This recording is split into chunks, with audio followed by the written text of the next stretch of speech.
As soon as the devastating Second World War ended, the world was divided between the two political ideologies. One side we have USA with capitalism and the other side we have USSR with communism. But in the international payments, USA and its dollar was the sole leader. And from past 80 years, the US dollar has dominated as the global reserve currency. From Europe to Australia, central banks, corporations and travelers rely on the dollar to facilitate international trade and financial transaction. And ये अंडरपिन करता है dollar की supremacy global financial systems में।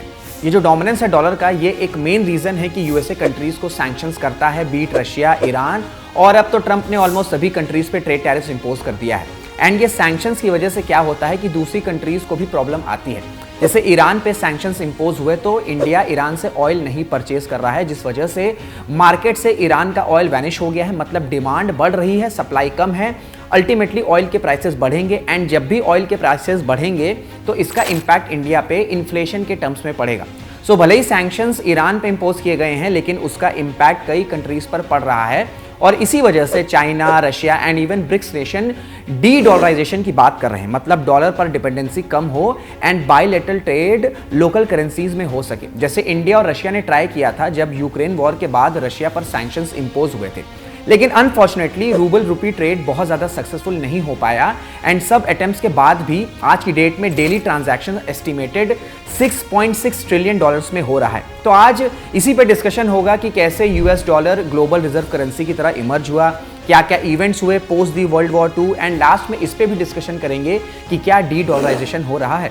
Hello and namaskar, you are watching Shriram science. इस तरह की analysis quality content आपको इस चैनल पर मिलती है, तो do subscribe the channel. So firstly reserve currency का मतलब क्या होता है ये समझिए। रिजर्व करेंसी वो फॉरेन करेंसी होती है जहां पर किसी भी पर्टिकुलर कंट्री की सेंट्रल बैंक और treasury formal foreign exchange reserves को होल्ड करते हैं। अब कंट्रीज रिजर्व होल्ड क्यों करते हैं, इसके पीछे भी कई रीजंस होते हैं। जैसे इकोनॉमिक शॉक्स को विथस्टैंड किया जा सके, इंपोर्ट्स के लिए पे किया जा सके एंड अपनी ही करेंसीज की वैल्यू को मॉडरेट किया जा सके। एंड आज की डेट में most of the international trade dollars में हो रहा है। सो इसी वजह से रिजर्व्स होल्ड करना जरूरी होता है so that steady supply imports की बनी रहे, स्पेशली क्राइसिस के टाइम पर।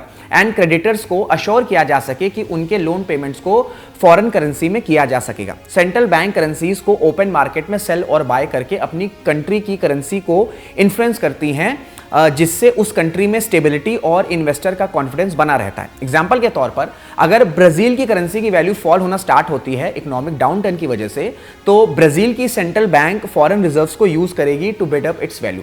सो इसी वजह से ज्यादातर कंट्रीज रिजर्व उस करेंसी में होल्ड करना चाहती हैं जिसका लार्ज और ओपन फाइनेंशियल मार्केट हो, सो दैट वो रिजर्व्स को एक्सेस कर सके in a moment of need. And central banks currencies को होल्ड गवर्नमेंट बॉन्ड्स के फॉर्म में करती हैं, like US treasuries. US treasury की बात करें तो बाय फार ये मार्केट में लार्जेस्ट और मोस्ट लिक्विड है एंड ये इजीएस्ट है बाय और सेल करना बॉन्ड मार्केट में।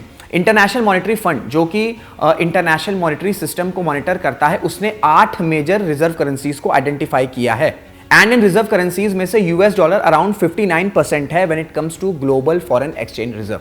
तो इससे आप समझ सकते हैं कि कैसे यूएस डॉलर डोमिनेट कर रहा है रिजर्व करेंसी की तरह एंड क्यों कर रहा है। अब समझते हैं कि यूएस डॉलर की इतनी डोमिनेंस कैसे हुई। The roots of the financial system जो आज हम जानते हैं वो ट्रेस बैक होता है ब्रेटन वुड्स कॉन्फ्रेंस ऑफ 1944 से। वर्ल्ड वॉर 2 जब खत्म हुआ तो यूएस की फॉरेन पॉलिसी में एक ड्रामेटिक शिफ्ट आया और ये ड्रामेटिक शिफ्ट ड्रिवन किया था ग्रैंड एरिया के कॉन्सेप्ट पर। अब इस कॉन्सेप्ट में विजन ये किया गया कि ग्लोबल सिस्टम सेंटर्ड रहेगा यूएस के इकोनॉमिक और जियोपॉलिटिकल इंटरेस्ट पर। एंड इसको अचीव करने के लिए यूएस ने एम किया डिफरेंट रीजन्स को इंटीग्रेट करना एक कोहेसिव फाइनेंशियल स्ट्रक्चर में, जो कि एंकर्ड होगा यूएस डॉलर के जरिए। एंड ये स्ट्रैटेजी रिप्रेजेंट करती थी एक एम्बिशियस बिड ग्लोबल हेजिमनी के लिए, जो कि ड्रिवन थी इकोनॉमिक इंपेरेटिव्स पर, जिसे सटल तरीके से खुद यूएस के एलिट्स ने ही प्लान किया था। एंड इस कोर स्ट्रैटेजी पे ब्रेटन वुड्स कॉन्फ्रेंस ने रीडिफाइन किया ग्लोबल मॉनेटरी ऑर्डर को। अब देखिए, जब सेकेंड वर्ल्ड वॉर खत्म हुआ तो यूरोप में डिवास्टेशन था एंड यूरोप को डेस्परेट नीड थी फाइनेंशियल स्टेबिलिटी और लिक्विडिटी की। एंड यूएस ने एक डोमिनेंट पोजीशन शो करी जो कि यूरोप की रिकवरी करेगा पोस्ट दी वॉर। एंड वो रिकवरी यूरोप की होगी कैसे? By establishing dollar as the central reserve currency. Bretton Woods में एक ऐसा सिस्टम क्रिएट हुआ जहां पर ग्लोबल करेंसीज को डॉलर के साथ पेग किया गया, जो कि गोल्ड में कन्वर्टेबल हो सकेगा एट अ फिक्स रेट। अब इस अरेंजमेंट में एक स्टेबल फ्रेमवर्क प्रोवाइड किया जाएगा इंटरनेशनल ट्रेड और इन्वेस्टमेंट के लिए एंड डॉलर की सुपीरियरिटी को सीमेंट किया गया ग्लोबल इकोनॉमी में। एंड इसी कॉन्फ्रेंस में ब्रिटेन की ग्लोबल फाइनेंशियल डोमिनेंस को साइडलाइन कर दिया गया, क्योंकि वर्ल्ड वॉर 2 जब खत्म हुआ तो ब्रिटेन काफी वीक हो चुका था एंड वो इकोनॉमिकली यूएस पर ही डिपेंड हो चुका था। एंड ब्रिटिश एम्पायर के जो इकोनॉमिक इंटरेस्ट थे स्पेशली मिडिल ईस्ट और वेनेजुला में, उसको यूएस ने टारगेट किया as critical assets post war strategy में। वर्ल्ड वॉर 2 के बाद यूएस ने अपॉर्चुनिटी देखी कि ब्रिटेन को रिप्लेस किया जा सकता है as the global super power and international order को रीशेप किया जा सकता है to serve the national interest of the US, and US ने ऐसा सक्सेसफुली किया भी। ब्रेटन वुड्स सिस्टम के अंडर डॉलर की सेंट्रलिटी को रीइंफोर्स किया गया इंटरनेशनल ट्रांजैक्शंस एंड ट्रेड में, एंड फिर mostly international transactions were denominated in dollars, and जिसने फर्मली डॉलर को स्टैब्लिश कर दिया ग्लोबल करेंसी की तरह। अब dollar as global reserve currency US के पॉलिसी मेकर्स को काफी एडवांटेजेस भी प्रोवाइड करता है। जैसे यूएस अपने एक्सटर्नल डेफिसिट्स को फाइनेंस कर सकता है सिंपली डॉलर को प्रिंट करके and by lending it to other countries, and इससे क्या होता है कि यूएस अपनी domestic and foreign policy objectives को परस्यू कर सकता है without any immediate financial constraint. जो आज भी हम देख रहे हैं उस देश पे सैंक्शंस इंपोज कर देना, यहाँ टैरिफ्स इंपोज कर देना, ये सब यूएस के फॉरेन पॉलिसी ऑब्जेक्टिव्स को ही शो करता है। एंड फिर यूएस गवर्नमेंट और कंज्यूमर्स के लिए जो बोरिंग कॉस्ट है वो भी लोअर रहती है because dollar global reserve currency है। So dollar as a global reserve currency से यूएस अपना फॉरेन पॉलिसी को इन्फ्लुएंस करता है, एंड कई जियोपॉलिटिकल एक्सपर्ट्स का ये स्टेटमेंट रहा है कि यूएस डॉलर को एज अ वेपन यूज करता है दूसरी कंट्रीज के अगेंस्ट। देखिए 1970s से 1990s तक में यूएस के ट्रेजरी डिपार्टमेंट ने अपने फेडरल रिजर्व को यह डायरेक्शन दिया था कि करेंसी मार्केट्स में इंटरवीन करो डॉलर्स की सेलिंग और बाइंग से, जिससे करेंसी स्टेबलाइज रहे। अब इससे जिन यूएस के ट्रेड पार्टनर्स को बेनिफिट होता था वो तो इस एफर्ट्स को सपोर्ट करते थे, लेकिन यूएस के फेडरल रिजर्व्स के इंटरवेंशन से एक अनइंटेंडेड पॉलिटिकल और इकोनॉमिक कॉन्सिक्वेंसेस हुए। एग्जांपल के लिए 1990s में ही यूएस के तब के प्रेसिडेंट बिल क्लिंटन ने ऑथराइज किया कि जापानीज येन को परचेज करना है और डॉलर्स को सेल करना है to promote global financial stability. अब देखिए ये जो मूव था उस समय इसे देखा जा रहा था इंटरनेशनल मार्केट्स को सपोर्ट करने के लिए, लेकिन हुआ क्या कि यूएस प्रेसिडेंट के इस मूव से जापानीज इंपोर्ट्स एक्सपेंसिव हो गए, अल्टीमेटली अमेरिकन मैन्युफैक्चरर्स को बेनिफिट हो गया। इसी वजह से तब कंसर्न्स भी रेज हुए कि यूएसए अपनी ही कमिटमेंट को कॉन्ट्रडिक्ट कर रहा है, जो कि कोई नई बात नहीं है। अब यूएस ने कंडेम किया था करेंसी मैनिपुलेशन को फॉर ट्रेड एडवांटेज, लेकिन यूएस प्रेसिडेंट के जापानीज येन को परचेज करने के मूव को तब कई एक्सपर्ट्स ने करेंसी मैनिपुलेशन की तरह ही देखा था। सो इस तरह के मूव से एक हिपोक्रेसी का परसेप्शन बना, जिससे यूएस की क्रिटिसिज्म भी हुई। दैट्स व्हाई 1995 से 1999 तक यूएस ट्रेजरी सेक्रेटरी ने करेंसी मार्केट इंटरवेंशंस को अपोज किया and policy of non intervention को अडॉप्ट किया, एंड डॉलर अगर स्ट्रांग होगा तो वो नेचुरली ही होगा, ये यूएस एडमिनिस्ट्रेशन ने कमिट किया।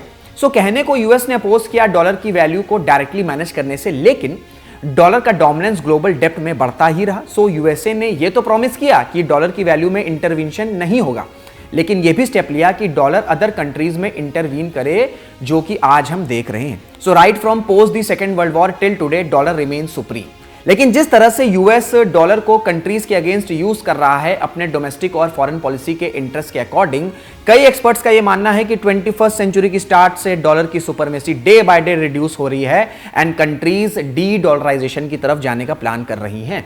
डी डॉलराइजेशन का सिंपल मतलब है डॉलर पर डिपेंडेंसी खत्म। सितंबर 2007 वॉल स्ट्रीट क्रैश होने के next day United nation delegates मिलते हैं न्यूयॉर्क में फाइनेंशियल क्राइसिस के वाइडर इंप्लीकेशंस को डिस्कस करने के लिए। अब इस मीट में चाहे फिलीपींस के तब के प्रेसिडेंट हो, अर्जेंटीना के रिप्रेजेंटेटिव हो, one after the another US के ग्लोबल गवर्नेंस को क्रिटिसाइज किया गया एंड अल्टीमेटली क्वेश्चन रेज हुए यूएस की डोमिनेंट सुपर पावर की पोजीशन पर। देखिए dollar as a reserve global currency Second world War के बाद सेंस बनाती थी, क्योंकि तब यूएस लार्जेस्ट ट्रेडिंग कंट्री थी, लेकिन प्रेजेंट डे में चाइना यूएस से ज्यादा एक्सपोर्ट्स कर रहा है, यूरोप में जर्मनी यूएस के साथ एक्सपोर्ट्स में कंपीट कर रहा है, भारत की इकोनॉमी राइज कर रही है, हम आत्मनिर्भर पर फोकस कर रहे हैं, BRICS nation as a whole तेजी से ग्रो हो रहा है। सो यूएस की ग्लोबल पावर के अगेंस्ट डिसकंटेंट, चाइना का international ambition and emerging economies का राइज होना लाइक इंडिया, ये सब फैक्टर्स डी डॉलराइजेशन को एनहांस करते हैं एंड डी डॉलराइजेशन में मेजर ड्राइवर है यूएस के सैंक्शंस। आज की डेट में 30 से ज्यादा एक्टिव यूएस सैंक्शंस प्रोग्राम है जो कि टारगेट करते हैं डिफरेंट कंट्रीज को, जिसका इंपैक्ट कई और देशों पे भी पड़ रहा है। दैट्स व्हाई डी डॉलराइजेशन एक स्ट्रॉन्ग ऑल्टरनेटिव की तरह राइज हो रहा है। हालांकि डॉलर की सुपरमेसी आज भी है, लेकिन कंट्रीज इस सुपरमेसी को खत्म किया जाए इस पर तेजी से काम कर रहे हैं in terms of de dollarisation. So ये थी कंप्लीट वीडियो। आई होप आपको सारे इवेंट्स, इंपैक्ट सब कुछ क्लियर हो गया होगा। And if it is, kindly like this session, share this session and do subscribe to the channel. Till then, this is Rishabh Singh signing off. जय हिंद, जय भारत।